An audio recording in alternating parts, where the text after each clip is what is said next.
Con respecto a la Ley contra la Corrupción y el Enriquecimiento Ilícito en la Función Pública, Ley número 8422,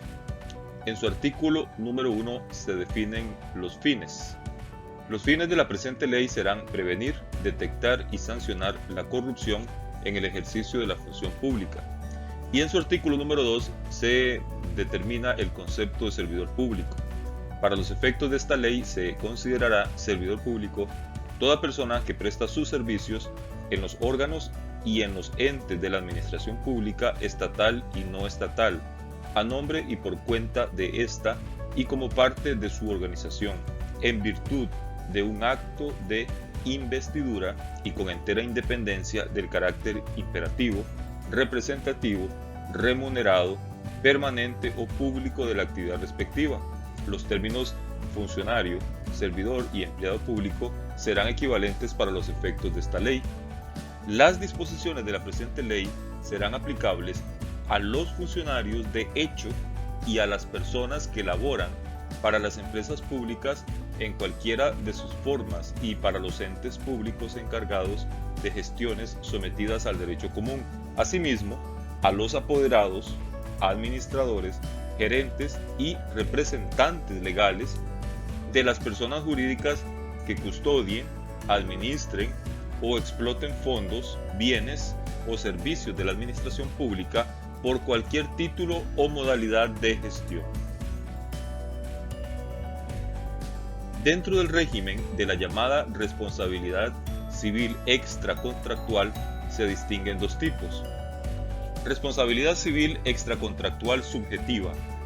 responsabilidad civil extracontractual objetiva.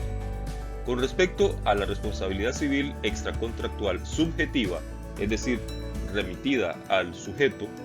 esta viene establecida en el artículo 1045 del Código Civil, que a la letra indica: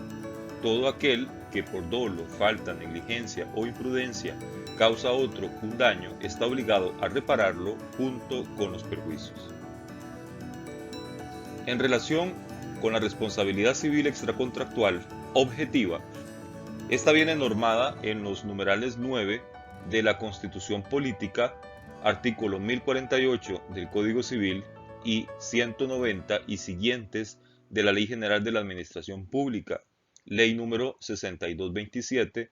de fecha 2 de mayo de 1978, disponiéndose que la Administración y sus entidades responderán por todos los daños que cause su funcionamiento legítimo o ilegítimo, normal o anormal, salvo fuerza mayor, culpa de la víctima o hecho de un tercero, y la obligación de reparar todo daño causado a los derechos subjetivos ajenos por faltas de sus servidores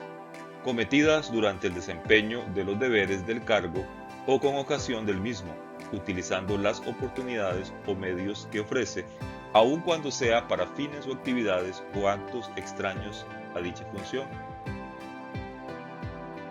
El artículo 1048 del Código Civil establece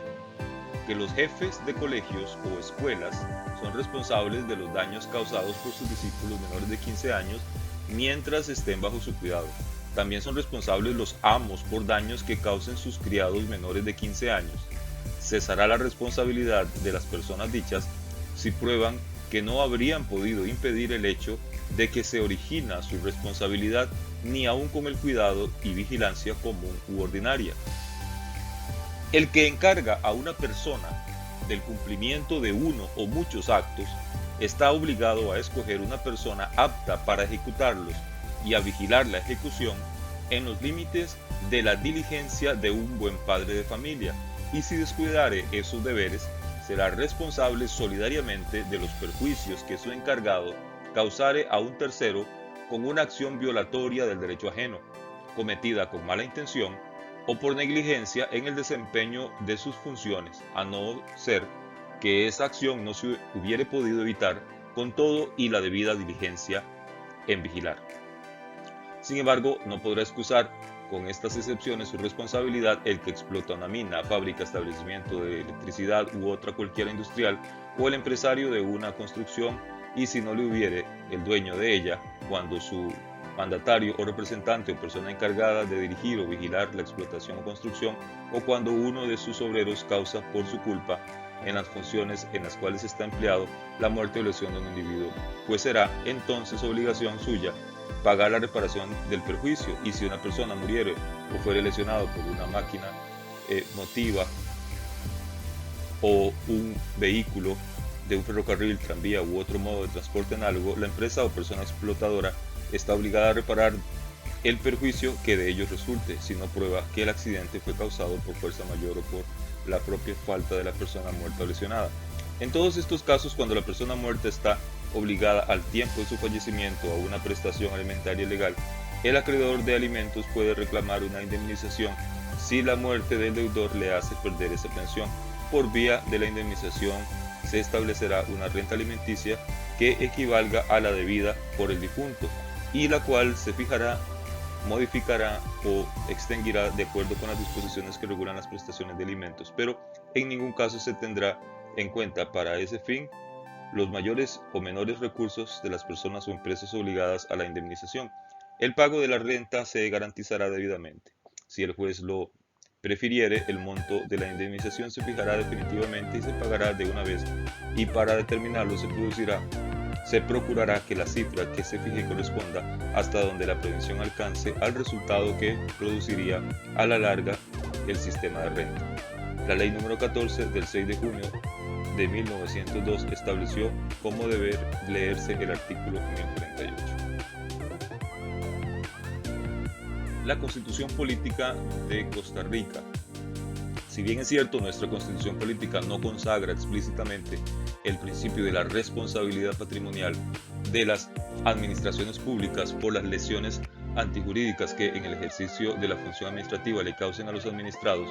este principio se encuentra implícitamente contenido en esta, siendo que puede ser inferido a partir de una interpretación sistemática y contextual de varios preceptos, principios y valores constitucionales. El artículo 9 de la Constitución Política dispone que el gobierno de la República es responsable, con lo cual se da por sentada la responsabilidad del Estado y sus diversos órganos. El artículo 9 establece que el gobierno de la República es popular, representativo, participativo, alternativo y responsable.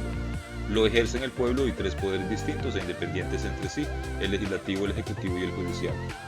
Ninguno de los poderes puede delegar el ejercicio de funciones que le son propias. Un Tribunal Supremo de Elecciones, con el rango e independencia de los poderes del Estado, tiene a su cargo en forma exclusiva e independiente la organización, dirección y vigilancia de los actos relativos al sufragio, así como las demás funciones que le atribuyen esta Constitución y las leyes. El artículo 11 de la Constitución Política habla de la responsabilidad de los funcionarios públicos. Artículo 11. Los funcionarios públicos son simples depositarios de la autoridad. Están obligados a cumplir los deberes que la ley les impone y no pueden arrogarse facultades no concedidas en ella. Deben prestar juramento de observar y cumplir esta Constitución y las leyes. La acción para exigirles la responsabilidad penal por sus actos es pública. La administración pública, en sentido amplio, estará sometida a un procedimiento de evaluación de resultados y rendición de cuentas, con la consecuente responsabilidad personal para los funcionarios en el cumplimiento de sus deberes. La ley señalará los medios para que este control de resultados y rendición de cuentas opere como un sistema que cubra todas las instituciones públicas. El artículo 34 de la Constitución Política ampara los deberes patrimoniales adquiridos y las situaciones jurídicas consolidadas, los cuales solo pueden ser efectiva y realmente amparados con un sistema de responsabilidad administrativa de amplio espectro, sin zonas inmunes o exentas cuando sean vulnerados por las administraciones públicas en el despliegue de su giro o desempeño público. Artículo 34. Dice la Constitución Política que a ninguna ley se le dará efecto retroactivo en perjuicio de persona alguna o de los derechos patrimoniales adquiridos o de situaciones jurídicas consolidadas. El numeral 41 de nuestra Constitución Política establece que, ocurriendo a las leyes, todos han de encontrar reparación para las injurias o daños que hayan recibido en su persona, propiedad o intereses morales. Este precepto impone el deber del autor y responsable del daño de resarcir las lesiones antijurídicas efectivamente sufridas por los administrados como consecuencia del ejercicio de la función administrativa a través de conductas positivas por acción o negativas por omisión de los entes públicos, con lo cual se convierte en la piedra angular a nivel constitucional para el desarrollo legislativo de un sistema de responsabilidad objetiva y directa, en el cual el resarcimiento no depende del reproche moral y subjetivo a la conducta del funcionario público por dolo o culpa, sino única y exclusivamente por habérsele infringido o recibido efectivamente injurias o daños en su persona, propiedad o intereses morales. Esto es, una lesión antijurídica que no tiene el deber de soportar y por consiguiente debe serle resarcida. El numeral 41 antes citado establece un derecho fundamental resarcitorio a favor del administrado. Responsabilidad de la administración por conducta lícita normal y por conducta ilícita anormal. La Ley General de la Administración Pública, Ley número 6227, de fecha 2 de mayo de 1978 y vigente desde 1979, esta ley en el título séptimo del libro primero recogió los principios más modernos, fundados en la doctrina y jurisprudencia más autorizada sobre la responsabilidad objetiva extracontractual de la administración, para establecer así la responsabilidad directa del Estado sin necesidad de probar previamente que el daño se produjo por culpa del funcionario o de la administración, exigiendo para la procedencia de la indemnización que el daño sufrido sea efectivo, evaluable e individualizable en relación con una persona o grupo de personas. Esta ley estableció que la administración sería responsable por todos los daños que causara su funcionamiento legítimo o ilegítimo, normal o anormal, salvo fuerza mayor, culpa de la víctima o hecho de un tercero, y la obligación de reparar todo daño causado a los derechos subjetivos ajenos por faltas de sus servidores cometidas durante el desempeño de los deberes del cargo o con ocasión del mismo, utilizando las oportunidades o medios que ofrece, aun cuando sea para fines o actividades o actos extraños a dicha función. Razones que eximen la responsabilidad administrativa, tal como se indicara, la fuerza mayor, la culpa de la víctima o el hecho de un tercero. En conclusión, la responsabilidad objetiva es aquella que no toma en cuenta el examen del funcionario que cometió el daño, sino más bien la mera constatación del daño y la relación de causalidad, es decir, que el mismo se haya producido por la conducta de la administración. Basta la existencia de un resultado dañoso que cause un perjuicio efectivo, evaluable económicamente e individualizado respecto a una persona o a un grupo de personas para que surja la obligación de indemnizar sin que se requiera otro requisito que la relación de causalidad entre el acto y el daño, prescindiendo en absoluto de la licitud o ilicitud del acto originador del daño. En cuanto a la responsabilidad objetiva de la administración pública, es claro el artículo 190 de la Ley General de la Administración Pública. Artículo 190 de la responsabilidad de la administración y del servidor público. Ley General de la Administración Pública. Inciso 1. La administración responderá por todos los daños que cause su funcionamiento legítimo o ilegítimo, normal o anormal, salvo fuerza mayor, culpa de la víctima o hecho de un tercero.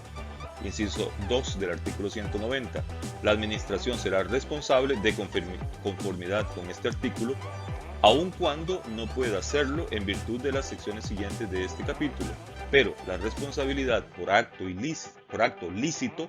o funcionamiento normal se dará únicamente según los términos de la sección tercera siguiente.